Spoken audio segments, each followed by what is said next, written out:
A formação sociocultural das comunidades que surgiram nas minas do ouro do século XVIII está intimamente relacionada com a história das irmandades, confrarias e ordens terceiras.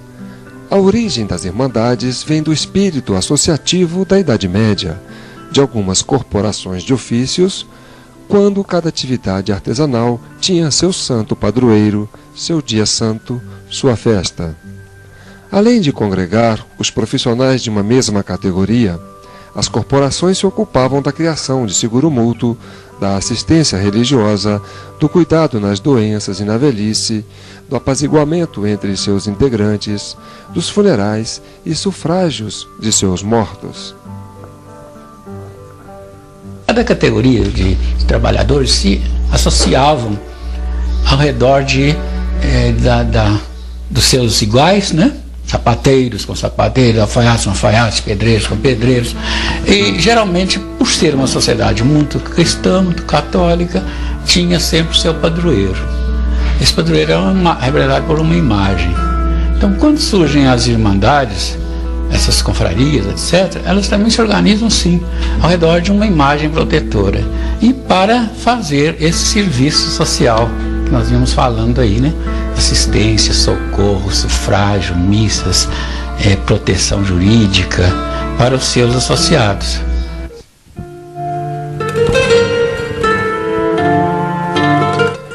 O catolicismo tradicional foi implantado com a colonização portuguesa e apresentava como aspectos principais o seu caráter leigo, social e familiar. Leigo, porque a direção e organização das associações religiosas mais importantes, como as irmandades, estavam nas mãos dos leigos. Social e familiar, porque havia uma estreita interpenetração da religião com a vida social e familiar. É mais ou menos como as ONGs atualmente. Hoje se fala muito de ONGs, quer dizer, as ONGs se organizam e fundam escola, fundam hospitais, assistência, supre aquilo que o Estado que devia fazer não faz.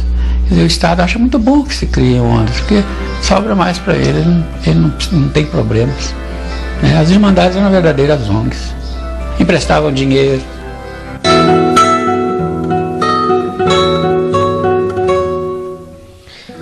As irmandades são instituições regidas por um estatuto ou compromisso, que deve ser confirmado pelas autoridades eclesiásticas e pelos monarcas.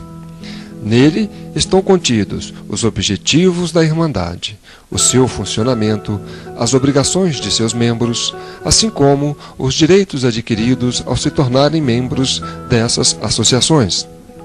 No que se refere à organização econômica, as irmandades possuem várias fontes de renda, taxa de admissão, contribuições dos ofícios das festas, coletas de missas, anuidades dos associados, doações de benfeitores, aluguéis de propriedades e de terras. Ao contrário das irmandades mais assistencialistas ou das confrarias, mais voltada para o culto público, as ordens terceiras são associações que se preocupam fundamentalmente com a perfeição da vida cristã de seus membros. Chamam-se terceiras por serem constituídas por leigos. A primeira ordem é a dos frades menores e a segunda ordem é a das freiras. As primeiras e segunda ordens eram proibidas de permanecerem em Minas Gerais. A proibição teve início em 1707. Cresceram então o número de igrejas de terceira ordem ou das irmandades. Com a chegada do Barroco, a construção de igrejas era constante. Além da fé, eram depositadas nas igrejas enormes quantias de ouro. Isto ocorreu porque as pessoas não precisavam pagar o quinto do ouro que fosse investido nesses templos. Sendo assim, não se construía igrejas da primeira e da segunda ordem. Cresceram então o número de igrejas de terceira ordem ou das irmandades. Do pacto que havia entre o Estado, o reino, a monarquia e a igreja católica, chamado padroado, o regime do padroado, em que praticamente o Papa deixava aos reis católicos a incumbência da proteção e da administração da igreja. Então os reis é que criavam as dioceses, que nomeavam os bispos. Claro que depois vinha a aprovação eclesiástica papal. Mas aí o que acontece? Sempre que os cristãos, só existia cristãos católicos, né?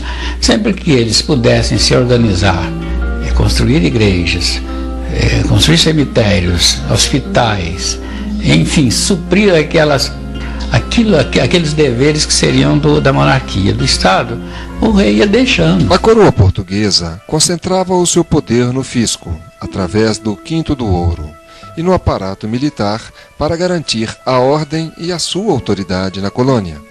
Portugal incentivava e estimulava o surgimento dessas irmandades, pois transferia para elas os encargos e as obrigações que a coroa teria que prover.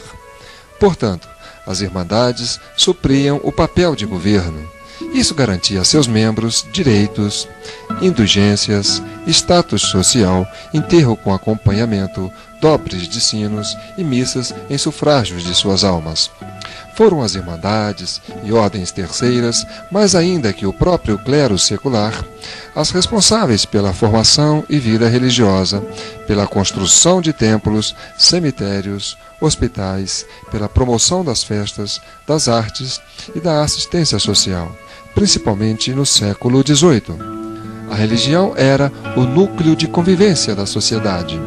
Festa e manifestações religiosas constituíam uma forma de reunião social.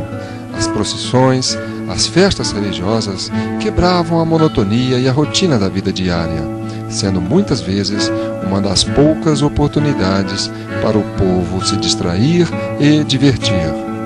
E a sociabilização das pessoas, o encontro das pessoas, os namoros, né? As diversões, tudo estava ligado com a igreja. Então as quermesses, as novenas, as procissões, as missas solenes, as pregações, o ano litúrgico nas suas várias épocas, suas cores litúrgicas, tudo isso é que criava a vivência nossa na época colonial.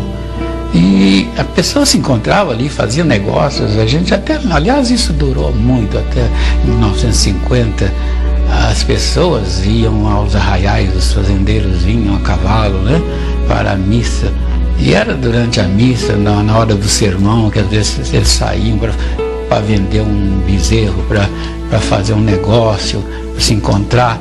Quer dizer, isso a religião católica, a Igreja Católica no Brasil, desempenhou realmente esse papel, um papel social, não só religioso, mas social, muito importante e assistencial, inclusive, né?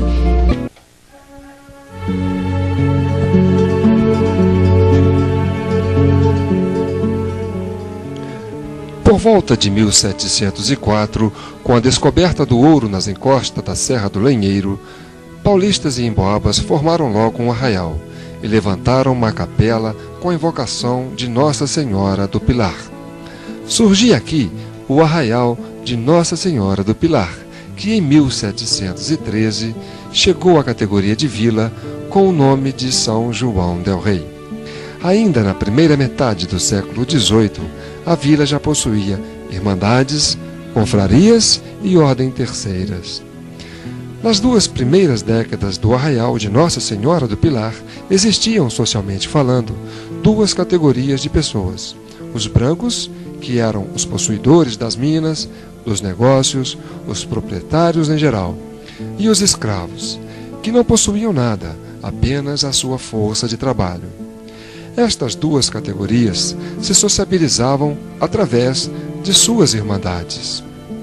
A comunidade negra representava 2/3 da população do arraial. Os negros, antes dos brancos, foram os primeiros a construir sua irmandade. Em 1708, a Irmandade de Nossa Senhora do Rosário e São Benedito dos Homens Pretos chegou a funcionar dentro da primeira capela de Nossa Senhora do Pilar. Esta irmandade, que mais tarde foi transformada em confraria, teve sua igreja pronta para o culto em 1719. A Igreja do Rosário é a mais antiga de São João del Rei. Atualmente, nem a Confraria do Rosário, nem sua antiga igreja tem qualquer coisa a ver com a cultura negra são-joanense, que se refugiou na periferia, principalmente no bairro de São Geraldo, onde acontecem suas festividades. Aliás, é muito curioso que o Santíssimo Sacramento é Deus na Terra, né, na concepção cristã.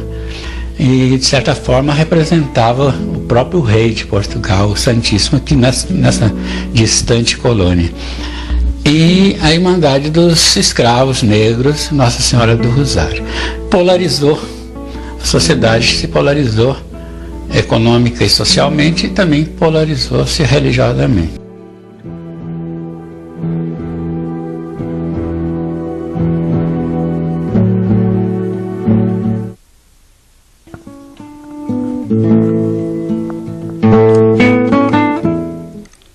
À medida em que a sociedade da vila foi se diversificando em ricos e pobres, brancos e negros, senhores e escravos, forros e mulatos, africanos e crioulos, burocratas e militares, artesãos e intelectuais, e etc., foram também surgindo uma variedade maior de irmandades para atender a cada um desses segmentos.